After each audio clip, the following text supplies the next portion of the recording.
Welcome to Guide Guru. We hope this video helps. You start by signing into Facebook now. Once logged in, open Settings and Privacy and tap Settings. You do this first because the blocking list lives inside Account Controls.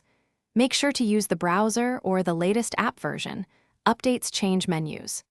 Once done, scroll to the Privacy and Blocking area because that's where you'll see people and pages you've restricted or blocked. This step primes the interface, so the next actions reveal hidden entries and related controls. Now you're inside the blocking section. Look specifically for blocked pages or blocked users and pages.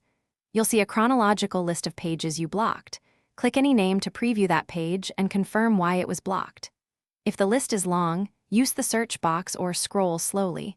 Facebook sometimes groups results. Make sure to check both pages and messages blocks because pages can be blocked from posting, messaging, or viewing your profile, and each setting must be checked separately. To finish, click Unblock next to any page you want visible again. Confirm when prompted. This restores page access but may require you to refollow it.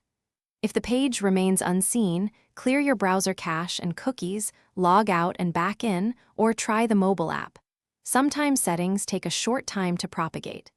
If problems persist, check whether the page was removed by its admin or reported, and use Facebook Help to report inconsistent blocking behavior so they can investigate.